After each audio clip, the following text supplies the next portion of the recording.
Salut à tous et salut à toutes, c'est Xana. Aujourd'hui on se retrouve pour la 2022.16 qui n'apporte rien d'intéressant.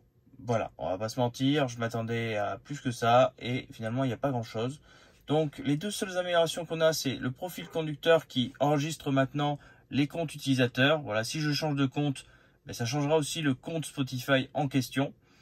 Et l'estimation de l'énergie qui, pendant la navigation, prendra en compte la température et la direction du vent et de l'humidité. La direction du vent, ça peut être pratique. Voilà, si vous êtes poussé ou si vous avez le vent de face, c'est une consommation assez différente. Mais je suis déçu, certaines fonctions qui étaient censées être annoncées ne viennent pas. Mais bon, ça c'est comme d'hab, on a l'habitude. Donc pour montrer, voilà, ce qui était annoncé. Donc c'est sur le site Nota Tesla App. Donc vitesse augmentée de l'autopilote. Bon, ça c'est pas grave, ça c'est pas grave, voilà, ça c'est pareil. Donc on a bien cette fonction là, le drive profile, et cette fonction que j'attendais, le regenerative braking, qui consiste en fait à ce que la voiture freine d'elle-même quand vous n'avez aucune régénération, quand votre batterie est froide l'hiver par exemple, vous savez, vous avez des pointillés.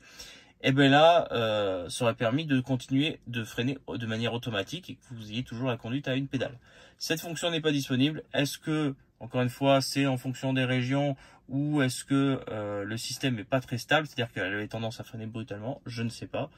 Mais bref, on n'a rien d'autre. Donc ça, on l'a aussi. Donc la prédiction avec la température et tout. Le Tesla Mix, bon, l'update visuel, ça je n'ai pas encore testé. La ligne de, justement, accélération, ça oui, effectivement, on a l'impression que c'est un grand trait maintenant. Donc, je vais passer en drive. Vous voyez, ça fait un énorme trait, donc c'est plutôt visible, hein, comme si on mettait titre et texte.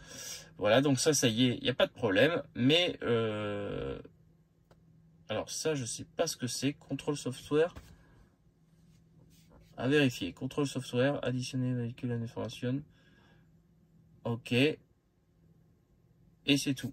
Mais je suis surtout déçu de ne pas avoir eu cette fonction là que je trouvais qui aurait été très pratique, surtout avant l'hiver.